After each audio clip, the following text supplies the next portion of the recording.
한국인의 문화생활에서 OTT는 정말 빼놓을 수 없는 상품이죠. 넷플릭스가 한국에 오면서 OTT 시장은 본격적으로 주목받기 시작했는데요. 아무래도 한국의 영화문화란 극장 중심이라 주류 문화가 되지는 못했죠. 하지만 이후 갑자기 터진 코로나로 인해서 사람들이 집에서 지내면서 OTT의 시장 가치가 주목받자 시장은 더욱 활발하게 움직입니다. 적은 비용으로 편안하게 역을 즐길 수 있는 OTT의 가치가 그제서야 빛을 발한 거죠. 그래서 이후 대 OTT 시대가 열리긴 했는데 2024년에 나온 자료를 보니 한국의 토종 OTT들의 적자가 꽤 심각한가 봅니다. 이건 어쩌면 당연한 일일지도 모르겠네요. 해외 OTT들은 한국이 서비스하는 국가 중 하나지만 토종 OTT들은 서비스하는 국가가 한국만인지라 투자하는 금액, 기대 수익에 한계가 있을 수밖에 없어요. 즉 온라인 플랫폼 서비스 시장에서 한국은 상당히 불리한 위치에 있다는 것이죠. 그런데 이런 절망적인 상황에서 혼자 튀는 게 라프텔입니다. 혼자 흑자가 났어요. 이게 과연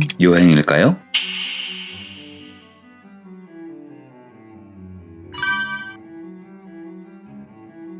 라프텔이라는 이름은 만화인 원피스에서 왔습니다. 라프텔 섬에 있는 보물을 확인한 해적왕이 라프텔 참 웃기는 이야기라고 한 대사를 따온 것이죠. 문법만 따지면 말도 안 되는 이름을 계승한 라프텔은 특정 계층에겐 그야말로 보물단지나 다름없습니다. 그리고 희한한 서비스이기도 하죠.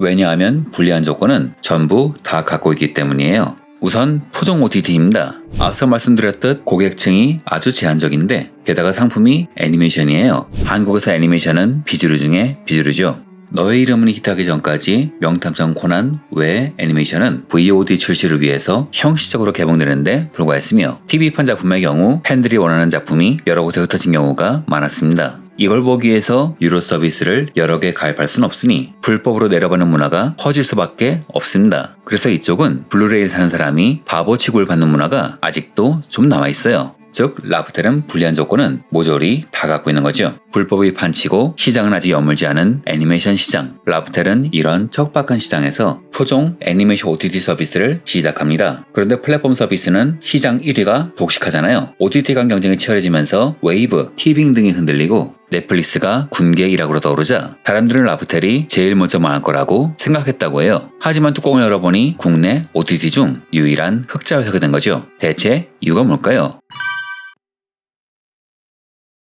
라프텔의 성공 요인은 어디 있을까요? 첫 번째 요인은 바로 불리한 이유 중 하나인 애니메이션이란 장르입니다. 국내 OTT는 티빙이 중국 드라마가 탄탄한 것처럼 각자의 특색을 갖고 있긴 하지만 기본적인 운영 정책은 다양한 장르를 흡수하는 것에 가까워요. 오리지널, 기획 드라마라던가 영화, 스포츠, 다큐멘터리라던가 즉 콘텐츠 백화점을 만들어서 고객이 빠져나가지 못하게 하는 거죠. 저는 사실 여기에 의문을 품고 있어요. 왜냐면 OTT를 TV에서만 보는 걸로 단정 지은 운영 방식 같거든요. 요즘 사람들은 거실에 모여 있어도 스마트폰으로 각자의 콘텐츠를 보지 않나요? 예산이 한정되어 있다면 타겟을 잡고 그 타겟 중 비중이 높은 곳을 집중 공략해야 할 텐데 국내 OTT 중 상당수는 제한된 예산으로 해외 OTT와 경쟁하는 백화점을 차리려 하고 있어요. 이렇듯 국내 상당수 OTT는 다양한 상품을 구비하는 데 집중하는데 반면 라프텔은 오로지 애니메이션뿐입니다. 그런데 이 경우에는 애니메이션이라는 게 절대 강점이 돼요. 애니메이션은 넷플릭스와 디즈니 플러스를 제외한 다른 OTT에선 상대적으로 소외되는 비인기 콘텐츠지만 소외된다고 해서 수요가 없는 건 절대 아니죠. 라프텔은 애니메이션의 다양성만큼은 해외 OTT와 비교해도 절대 뒤지지 않습니다. 즉 애니메이션 하나만 보면 강자라고 볼 수 있는 거죠. 그러니 한국에서 애니메이션을 좋아한다면 라프텔에 가입할 수밖에 없는데요. 그래서인지 라프텔의 누적 가입자 수는 약 500만 명에 달합니다. 미국의 애니 전문 OTT인 크런치롤의 누적 가입자 수가 1000만 명이나 된다고 봐야 할지 1000만 명에 불과한다고 봐야 할지는 잘 모르겠지만 1000만 명임을 감안하면 정말 대단한 수치죠.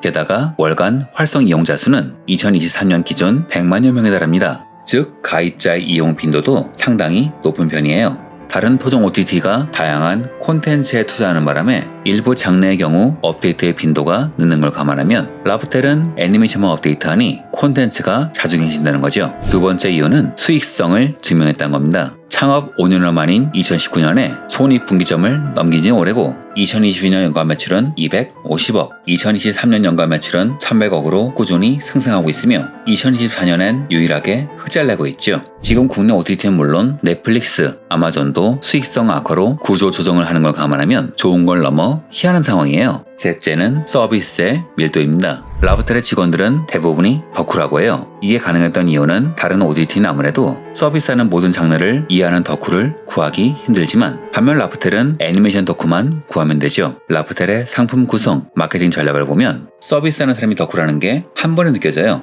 좋은 예 중 하나가 바로 번역이죠. 다른 OTT는 아무래도 수십, 수백 편의 작품이 한꺼번에 들어오고 이걸 소수의 관리자가 번역사를 일일이 고용해서 관리할 수는 없기 때문에 보통은 번역회사에 몰아드는 경우가 많습니다. 문제는 하청도 이를 제대로 관리하지 못하는 경우가 많아서 넷플릭스, 디즈니 플러스의 번역이 초창기에 문제가 되기도 했죠. 또한 넷플릭스의 경우에는 회사에 맡길 때 영어 대본을 맡기는 것인지 일본 애니메이션의 대사를 중역하는 바람에 어색한 경우가 제법 많죠. 중역은 아무래도 퀄리티가 떨어질 수밖에 없으니까요. 반면 라프텔이 서비스하는 작품은 콘텐츠 프로바이더가 한 번은 검선 작품이기도 하니 큰 문제가 나오기 쉽지 않습니다. 그러니 독점작의 번역, 검사에만 힘을 기울이면 되니 상대적으로 업무 부담이 적을 테고 그리고 서비스되는 작품은 내부 팀원들이 꼼꼼히 체크하고 있어요. 예전 TV 뉴스에선 대표가 자막을 직접 수정하는 것도 보였죠. 이런 식으로 덕후들이 콘텐츠 관리는 물론 마케팅, 홍보, 상품 선정을 맡고 있으니 자연히 고객인 덕후들에게 인정받을 수밖에 없죠. 네 번째 이유는 고객 관리를 할 수 있습니다. 라프텔의 고객은 두 종류가 있죠.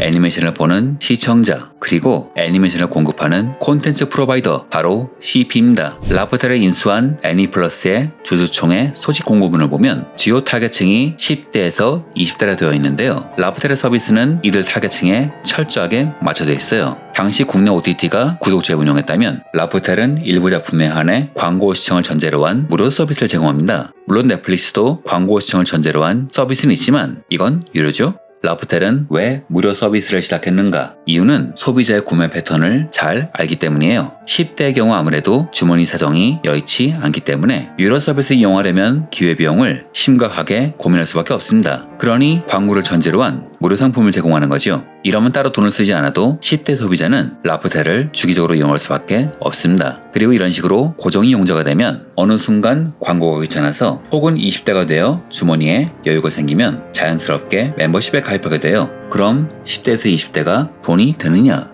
서브컬처를 잘 모르는 컨설턴트 등과 이야기하다 보면 애니메이션 덕후들은 돈을 잘 안 쓴다고 생각하는 경우가 많은데 이런 이야기를 덕후에게 하면 비웃음당하기 딱 좋죠. 덕후들의 구매력은 절대 약하지 않습니다. 하지만 일반인이 이를 깨달은 건 비교적 최근으로 그 계기는 더 퍼스트 슬램덩크 팝업 스토어였죠. 더 현대서울이 진행한 슬램덩크 팝업 스토어의 일주일간 매출은 무려 9억 8,700만. 이 놀라운 수치의 서브컬처는 드디어 메인 컬처의 지위에 올라섭니다. 이는 애니 덕후들이 돈을 안 쓰는 게 아니라 그동안은 제대로 된 상품이 없었던 증거이기도 했죠. 그리고 라프텔은 애니메이션 덕후들이 돈 쓰기 좋은 서비스입니다. 다른 OTT라면 이 OTT에 내가 좋아하는 애니메이션이 많은지 고민할 수밖에 없는데 라프텔은 애니메이션을 좋아하는지 아닌지만 생각하면 되니 선택의 장벽이 낮을 수밖에 없습니다. 또한 또 하나의 고객인 CP들과의 관계도 잘 유지한다고 생각해요. 플랫폼 서비스 운영하기 위해서 CP는 정말 중요합니다. 라프텔은 넷플릭스 등의 오리지널 애니메이션을 제외하면 거의 대부분 애니메이션을 서비스하고 있죠. 이건 CP 관리를 아주 잘하고 있다는 이야기예요. 한국 시장에서 애니메이션은 사업성이나 측면에선 아무래도 마이너합니다. 게임, 웹툰을 따라갈 수가 없죠. 게다가 불법이 주류인 시장, 자연스럽게 소외당할 수밖에 없습니다.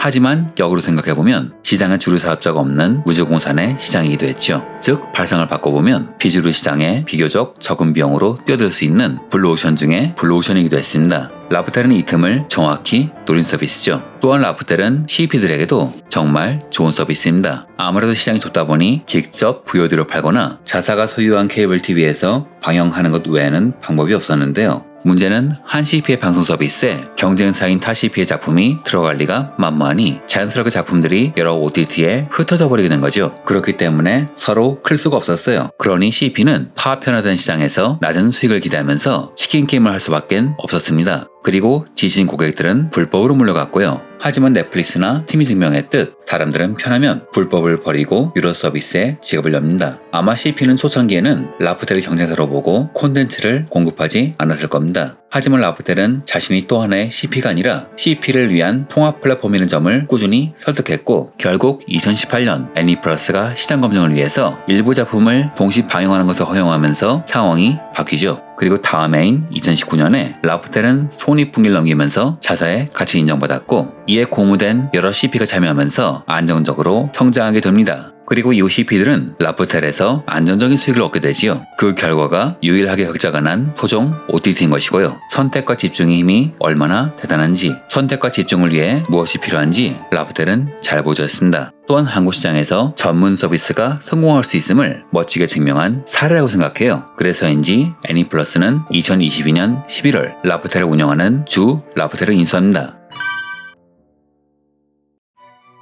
이토록 훌륭히 성장한 라프텔. 하지만 라프텔의 과제는 여전히 남아있어요. 한국 시장은 아무래도 성장에 한계가 있죠. 그래서 라프텔은 동남아 시장에 진출한다고 합니다. 하지만 이렇게 되면 상황이 바뀌죠. 라프텔의 장점이 단점이 될 수밖에 없어요. 주력 상품인 일본 애니메이션은 해외 시장인 경우에는 해외 CP가 넷플릭스, 디즈니 플러스를 선호할 수밖에 없으니까요. 아무래도 그쪽의 규모가 크니 매출을 극대화할 수 있지 않겠어요? 해외 CP에게 전문성과 역량을 증명하고 설득하는 것. 라프텔의 최대 과제라 할 수 있습니다. 또한 해외 시장에 진출한다면 국내 인력을 늘리거나 해외 덕후들을 채용해야 할 텐데요. 한국의 지휘부가 해외 덕후들과 소통이 가능할지도 의문이군요. 한국과 일본의 덕후가 서로 말이 막힌커녕 세세한 부분에서 소통하지 못하는 경우는 제법 많거든요. 그게 동남아로 가면 더욱 심해지겠죠. 동남아 시장에 능통한 애니메이션 덕후 과연 구할 수 있을까요? 이런 사람은 아무래도 일본에도 드물 겁니다. 하지만 사업이라는 게 선택한 문제를 해결하는 과정의 연속 아니겠습니까? 해외에 나가는 건 사실상 필수니 이왕 하는 김에 좋은 결과를 얻었으면 합니다. 이번 영상은 여기까지입니다. 시청해주셔서 감사합니다.